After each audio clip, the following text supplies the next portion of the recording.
নমস্কার বন্ধুরা, আজকে বানাতে চলেছে আমরা স্প্রিং রোল। তার জন্য ময়দাতে ঘি, সাদা তেল,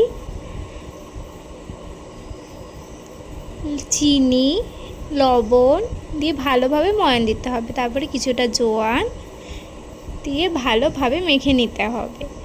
এরপরে জল মিশিয়ে ভালো করে ডোটা তৈরি করে নিতে হবে। ডোটা কিছুক্ষণ রেস্টে দিতে হবে। কড়াইতে তেল দিয়ে পাঁচফোড়ন, পেঁয়াজ কুচি, লঙ্কা কুচি, গাজর কুচি, বিনস দিয়ে ভালোভাবে নাড়তে হবে। তারপরে চিকেন কিমা দিতে হবে, দিয়ে ভালোভাবে নাড়তে হবে। এর মধ্যে একটু স্বাদ মতন লবণ, হলুদ দিয়ে ভালোভাবে মিশিয়ে নিতে হবে। এরপর বাঁধাকপি কুচি আর কাঁচা লঙ্কা কুচি দিয়ে ভালোভাবে মেশাতে হবে। মেশানো হয়ে গেলে সিদ্ধ করে রাখা আলু দিতে হবে।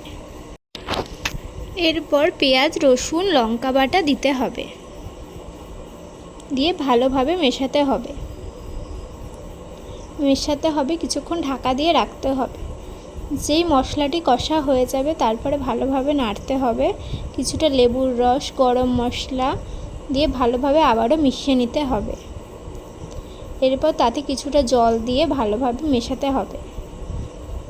মেশানো হয়ে গেলে এটা ঢাকা চাপা দিয়ে কিছুক্ষণ রাখতে হবে। তারপরে ভালোভাবে তরকারিটা হয়ে এলে কিছুটা চিনি মিশিয়ে নামিয়ে নিলেই রেডি। এরপর ময়দার লেচি কেটে গোল করে বেলে নিতে হবে। এরপর চাকু দিয়ে কিছুটা ডিজাইন করে নিয়ে তার মধ্যে আগে থেকে তৈরি করে রাখা পুরটা দিতে হবে। চারি সাইডে জল একটু হালকা হাতে দিয়ে এটাকে রোল করে নিতে হবে।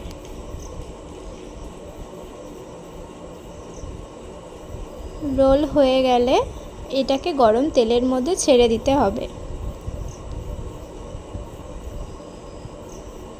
ভালোভাবে উল্টে ভেজে নিতে হবে। এই গোল্ডেন কালার হয়ে এলে ওগুলোকে নামিয়ে নিলেই তৈরি আমাদের স্প্রিং রোল। ভালো লাগলে লাইক, কমেন্ট, শেয়ার করবেন।